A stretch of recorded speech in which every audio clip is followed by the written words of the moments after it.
अगर हम इस सर्किट डायग्राम को ऑब्जर्व करें तो इसमें एम मीटर को series connection and volt meter को पैरेलल कनेक्शंस में कनेक्ट किया गया है। एम मीटर को series connection and volt meter को पैरेलल कनेक्शंस में क्यों कनेक्ट करते हैं, इसके बारे में आज की वीडियो में हम डिटेल में कवर करेंगे। इसके अलावा रेसिस्टेंस क्या है एंड रियोस्टेट का यूज किस तरीके से करते हैं, ये सारी चीजें हम आज की वीडियो में सीखेंगे। Hello students, my name is Aarti and आज हम क्लास 10th इलेक्ट्रिसिटी चैप्टर के ओम्स लॉ को डिटेल में कवर करेंगे। Ohm's law potential difference and electric current के बीच में रिलेशंस बताने का काम करती है। किसी भी टेम्परेचर पर पोटेंशियल डिफरेंस डायरेक्टली प्रोपोर्शनल होता है करंट के, या we can say that current is directly proportional to potential difference. अगर हम इसके स्टेटमेंट को मैथमेटिकल लैंग्वेज में लिखें तो इसे हम इस तरह से लिखेंगे, I is directly proportional to V, या we can say that V is directly proportional to I। Directly proportional का मतलब होता है कि अगर हम पोटेंशियल डिफरेंस की वैल्यू को बढ़ाएं तो करंट का वैल्यू भी बढ़ जाएगा, या फिर अगर हम पोटेंशियल डिफरेंस के वैल्यू को कम करें तो करंट का वैल्यू भी कम होगा। अब ऐसा क्यों होता है, इसे हम एक सर्किट डायग्राम से समझेंगे। जब भी हम किसी कंडक्टर को कनेक्ट करते हैं, इट मींस कि हम स्विच को ऑन करते हैं। यहाँ पर हमने सर्किट को कंप्लीट किया क्योंकि यहाँ पर हमने कनेक्टिंग वायर्स लगाए। तो जब हम किसी वायर्स को कनेक्ट करेंगे तो इलेक्ट्रिसिटी फ्लो होगी इस कंडक्टर में। जब हम इसे कनेक्ट करते हैं तो यहाँ पर पोटेंशियल डिफरेंस लिया गया है 4 वोल्ट का, एंड इस पोटेंशियल डिफरेंस के कारण इस पॉजिटिव टर्मिनल्स पर जब हम इसे कनेक्ट करेंगे तो जितनी भी इलेक्ट्रॉन्स है इस कंडक्टर के, इलेक्ट्रॉन्स का मतलब नेगेटिव चार्जेस, और नेगेटिव चार्जेस किस साइड फ्लो करेंगे, negative charges flow towards the positive terminals, क्योंकि opposite charges attract each other. तो जितने भी नेगेटिव चार्जेस है ये फ्लो होंगे किसकी तरफ, पॉजिटिव चार्ज की तरफ। एंड जब चार्जेस फ्लो होंगे तब इलेक्ट्रिसिटी भी फ्लो होगी, means electric current positive terminal से नेगेटिव टर्मिनल्स की तरफ फ्लो होना स्टार्ट करेगी। अगर हम 4 वोल्ट की जगह 6 वोल्ट का पोटेंशियल डिफरेंस ले, मींस हमने यहां पर पोटेंशियल डिफरेंस इंक्रीज कर दिया। जब हम पोटेंशियल डिफरेंस को इंक्रीज करेंगे तो ये जितने भी चार्जेस है ये हाई स्पीड से मूव करेंगे किसकी तरफ, पॉजिटिव चार्ज की तरफ। और जब इसकी स्पीड बढ़ जाएगी तो इलेक्ट्रिक करंट की स्पीड भी, फ्लो ऑफ इलेक्ट्रिक करंट, इसकी स्पीड भी बढ़ेगी। इट मींस कि जब हम पोटेंशियल डिफरेंस का वैल्यू कम करेंगे तो इलेक्ट्रिसिटी, फ्लो ऑफ इलेक्ट्रिसिटी भी कम होगी, लेकिन जैसे ही हमने पोटेंशियल डिफरेंस को बढ़ाया इलेक्ट्रिक करंट की फ्लो भी बढ़ गई। इट मींस हम क्या कह सकते हैं कि potential difference and electric current, these two are directly proportional to each other. It means V is directly proportional to I, या फिर I is directly proportional to V। अब V को हम एज इट इज रखेंगे। जब भी हम किसी प्रोपोर्शनल को हटाते हैं तो हम इक्वल टू एंड एक कांस्टेंट वैल्यू यूज करते हैं, एंड यहां पर कांस्टेंट वैल्यू होगा R। R is the resistance, R into I। R क्या है, R एक कांस्टेंट वैल्यू है एंड इसे रेसिस्टेंस के नाम से जानते हैं। इसे हम इस तरह भी लिख सकते हैं, R is equals to V divided by I। And अगर हमें R का डेफिनेशन बनाना हो तो R हम क्या लिख सकते हैं, R is a constant value and it is the ratio of potential difference and electric current. इसका डेफिनेशन हम इस तरीके से बना सकते हैं। अगर हम इस फॉर्मूले को ऑब्जर्व करें तो resistance and current, these two are inversely proportional to each other. It means कि अगर हम किसी भी कंडक्टर के अंदर रेसिस्टेंस वैल्यू को बढ़ा दे, R के वैल्यू को अगर हम बढ़ाएं, अगर हम इस R को इंक्रीज करते हैं तो फ्लो ऑफ इलेक्ट्रिक करंट, ये रेसिस्टेंस इलेक्ट्रिक करंट के इनवर्सली प्रोपोर्शनल है। मींस अगर हम इसके वैल्यू को बढ़ाएंगे तो ये इलेक्ट्रिक करंट को कंडक्टर से पास होने से रोकेगी, एंड अगर हम इसका वैल्यू कम रखते हैं तो इलेक्ट्रिक करंट इजीली इस कंडक्टर के थ्रू फ्लो होगी। इट मींस कि रेसिस्टेंस का हम एक और डेफिनेशन लिख सकते हैं कि resistance is the property of conductor and it opposes the flow of electric current। इसका डेफिनेशन आप अपने वर्ड्स में फ्रेम करके लिख सकते हैं। अब हम इसके SI यूनिट को बनाएंगे। SI यूनिट होता है रेसिस्टेंस का ओम, एंड ये ओम्स लॉ इसी के नाम पे बना है, ओम। एंड इसे हम इस तरह से सिंबलिकली, इस तरह से हम इसे डिनोट करते हैं। This is the symbol of ohm, and ये क्या है, SI unit of R is ohm। SI unit of resistance क्या होता है, ओम होता है। अगर हमें इस फॉर्मूले से 1 ओम का डेफिनेशन बनाना हो, रेसिस्टेंस 1 ओम कब होगा, जब पोटेंशियल डिफरेंस 1 वोल्ट हो एंड इलेक्ट्रिक करंट 1 एम्पियर हो, then the resistance will be 1 ohm. इसे आप वर्ड्स में फ्रेम करके इस तरह से लिख सकते हैं, when the potential difference along the circuit is 1 volt and the flow of current is 1 ampere, then the resistance will be 1 ohm. Ohm's law में हमने क्या सीखा? Ohm's law is I is equals to V upon में R. It means कि current potential difference के directly proportional है and current resistance के inversely proportional है। अब इस इक्वेशन में हम कुछ केसेस को चेक करेंगे, जैसे अगर हमने पोटेंशियल डिफरेंस बढ़ा दिया, पोटेंशियल डिफरेंस को अगर हमने डबल कर दिया तो करंट क्या होगा, या जब हमने पोटेंशियल डिफरेंस को हाफ कर दिया तो करंट क्या होगा। इस तरह के केसेस अक्सर एग्जाम में पूछे जाते हैं, तो इसको हम सीखेंगे। फर्स्ट केस, अगर हम I1 को V अपॉन में R सपोज करें, इसे हम इक्वेशन फर्स्ट ले लेंगे।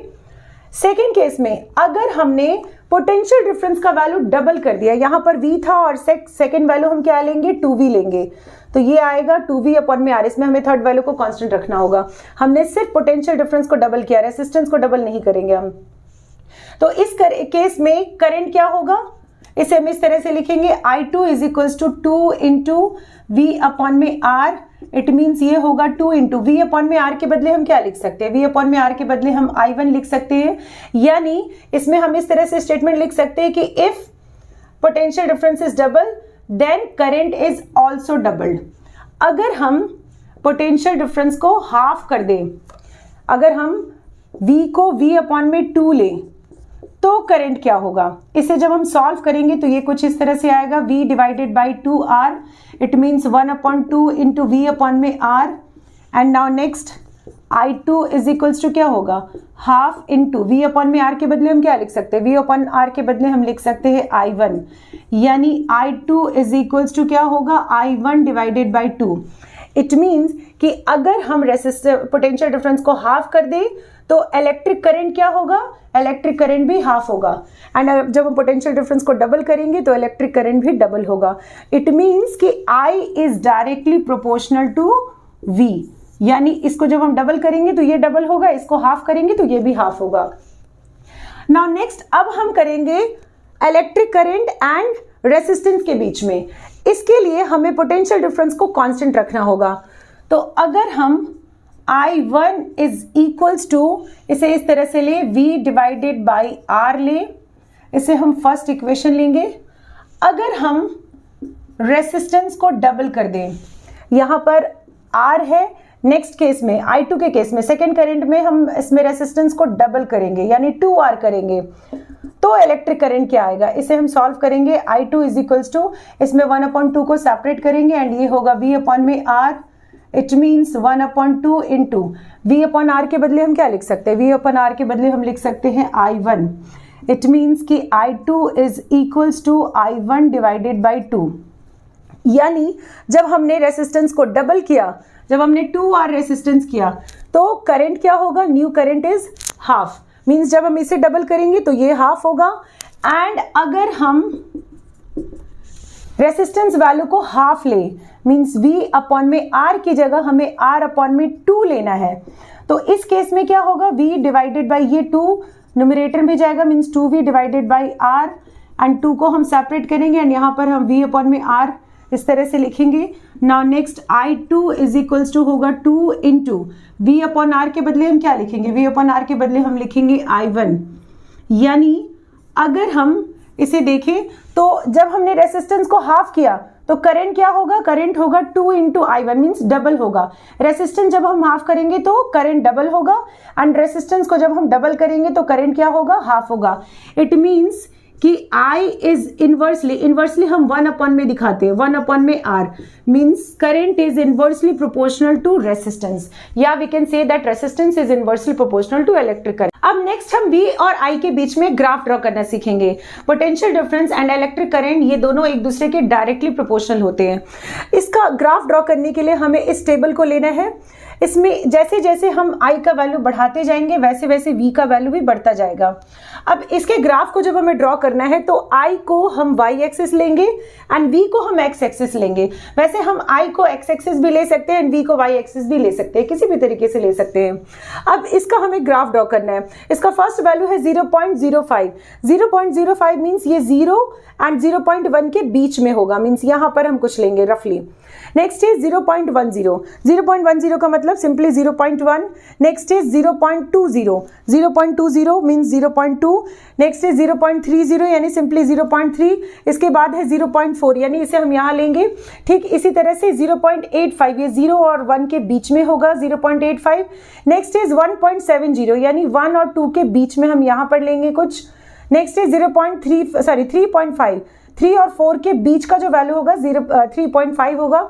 नेक्स्ट इज 5.0 मीन्स 5 होगा। नेक्स्ट इज 6.8 यानी 6 और 7 के बीच, ये कुछ 7 के आसपास का होगा वैल्यू।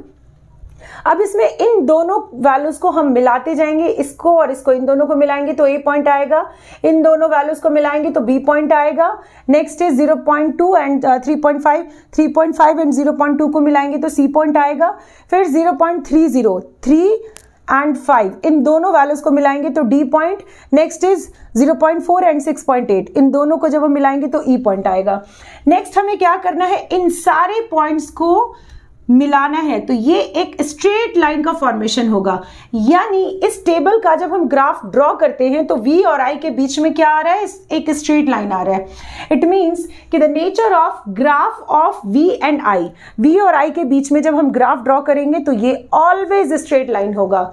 यानी the nature of graph between V and I is always straight line. Next हम एक एक्सपेरिमेंट करेंगे जिसमें हमें ओम्स लॉ का वेरिफिकेशन करना है। इसके लिए हम एक सर्किट डायग्राम बनाएंगे जिसमें हमें एमीटर, वोल्टमीटर, रेसिस्टेंस एंड हमें रियोस्टेट इन सबको सर्किट डायग्राम में कनेक्ट करना है। Ammeter is connected in series connection and voltmeter किस तरह से कनेक्ट होती है, वोल्टमीटर पैरेलली कनेक्टेड होती है। इसे एमीटर को हम सेम कंडक्टर के साथ कनेक्ट करेंगे। इट मींस ये सीरीज कनेक्शन है एंड इसे हम सीरीज कनेक्शन में इसलिए कनेक्ट करते हैं क्योंकि रेसिस्टेंस वैल्यू इसकी बहुत कम होती है। एमीटर की रेसिस्टेंस वैल्यू लो होती है एंड लो रेसिस्टेंस का मतलब क्या होता है, अगर रेसिस्टेंस वैल्यू लो होगा तो करंट का वैल्यू हाई होगा। यानी जब इस कंडक्टर के थ्रू इलेक्ट्रिक करंट फ्लो होना स्टार्ट होगा तो ये एमीटर इसको अपोज नहीं करेगी, यानी ये करंट को इजीली फ्लो होने देगी एमीटर। अगर हम यहाँ एमीटर की जगह वोल्टमीटर कनेक्ट करते हैं, सपोज अगर हमने यहाँ पर वोल्टमीटर कनेक्ट किया तो वोल्टमीटर की रेसिस्टेंस वैल्यू बहुत हाई होती है एंड इसकी वैल्यू हाई होना मीन्स जब रेसिस्टेंस वैल्यू हाई होगी तो करंट कम फ्लो होगा। इसका वैल्यू अगर बहुत ज्यादा होगा तो इसका वैल्यू बहुत कम होगा, यानी इसके थ्रू इलेक्ट्रिक करंट फ्लो ही नहीं होगा इस वोल्टमीटर के थ्रू। तो इस कारण से हम वोल्टमीटर को पैरेलली कनेक्ट करते हैं। यहाँ पर हम एमीटर लिखेंगे एंड वोल्टमीटर को हमें पैरेलल कनेक्शंस में करना होता है।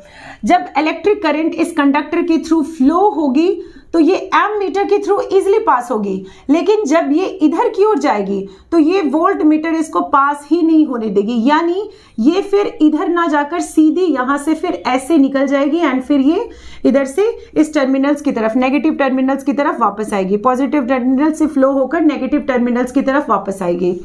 यहाँ पर हमने रियोस्टेट लिया है। Rheostat is an electrical instruments जो इलेक्ट्रिक करंट को कंट्रोल करने का काम करती है। इलेक्ट्रिक करंट किस तरह से कंट्रोल करती है, अगर हम इस स्लाइडिंग कॉन्टेक्ट्स को, जैसे यहाँ पर है, अगर हम इसे यहाँ पर रखें तो रेसिस्टेंस इसके अकॉर्डिंग वैरी करेगी, इस निडल के अकॉर्डिंग वैरी करेगी। अगर इसे हम कम करेंगे तो करंट इजीली फ्लो होगा। अगर हम इसको यहाँ कर दे, इसको ज्यादा कर दे, बढ़ा दे, अकॉर्डिंग टू सिचुएशन, अगर हम रेसिस्टेंस को कम ज्यादा करते हैं तो उसके अकॉर्डिंग करंट भी उसके अकॉर्डिंग ही रीड होगा। यानी जब हम रेसिस्टेंस को कम करेंगे तो करंट ज्यादा होगा, रेसिस्टेंस को ज्यादा करेंगे तो करंट कम होगा। तो इस तरह से हम इस एक्सपेरिमेंट को शो करेंगे। नेक्स्ट वीडियो में हम ओम्स लॉ से रिलेटेड कुछ इंपॉर्टेंट क्वेश्चंस का सॉल्यूशंस करेंगे। Till then keep watching and do like, subscribe and share. Thank you.